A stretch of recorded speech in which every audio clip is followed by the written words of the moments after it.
एक आपको पता है कि टीवी चैनल्स जो है, समझो लोकमत 18 है या आपका एबीपी न्यूज़ है, इनको सबको प्रोग्राम कोड का नियम पालन करना पड़ता है। और आप लोगों की एक संस्था है नेशनल ब्रॉडकास्टर्स सेल्फ रेगुलेशन व्यवस्था है, और उस व्यवस्था के तहत काम करना पड़ता है। अगर गलती किया तो सज़ा भी होती है। तो ये जो आपको नियम है वो ओटीटी प्लेटफॉर्म को नहीं है, और इसलिए सबको समान न्याय ये होना चाहिए। इसलिए लोगों की भी मांग थी, और ओटीटी प्लेटफॉर्म्स, परसों ही ऋषि दर्डा भी उस कार्यक्रम में थे, सब ओटीटी प्लेटफॉर्म से हमने बात की तो सबने स्वागत किया, इसका मूलतः स्वागत किया कि ये अच्छी चीज़ है और सरकार उसमें हस्तक्षेप नहीं कर रही। सरकार कह रही है कि भाई आपको भी प्रोग्राम कोड लागू होगा। हाँ, फिल्मों में बाहर जो फिल्में बनती है, थिएटर में जो दिखती है, उसके लिए सेंसर बोर्ड होता है। अभी हमने कोई सेंसर बोर्ड ओटीटी को लागू नहीं किया है।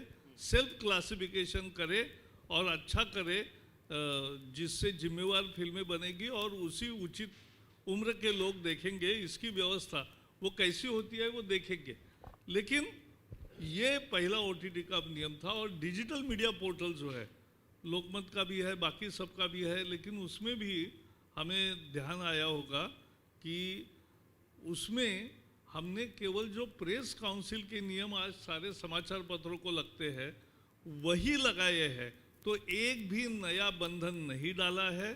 जो एक न्याय कुछ समाचार पत्र और टीवी चैनल्स को है, वही न्याय ओटीटी प्लेटफॉर्म्स और डिजिटल मीडिया पोर्टल को लागू किया है। इससे ज़्यादा हमने कुछ भी नहीं किया है। इसमें कन्फ्यूज़न है दरअसल। एक सुप्रीम कोर्ट में टिप्पणी की गई जब ये मैटर वहाँ पर गया था कि बिना कानून के इसे कैसे आप करवा पाएंगे, क्योंकि उसके बिना तो ये नख दंत विहीन है। ऐसा है, कानून के तहत ही, आईटी कानून के तहत ही ये रूल्स बनाए हैं। और रविशंकर प्रसाद जी खुद वकील है, वो लॉ मिनिस्टर भी है, तो सब बारीकी से देखकर ही ये रूल्स बने हैं। तो मुझे विश्वास है ये कोर्ट में कोई जाएगा तो भी टिकेंगे, कोई मुद्दा नहीं होगा। लेकिन कोर्ट ने जो कहा है वो बहुत महत्वपूर्ण है कि इसको टीथ होना चाहिए, इसको और सज़ा का प्रावधान होना चाहिए, जो आज नहीं है।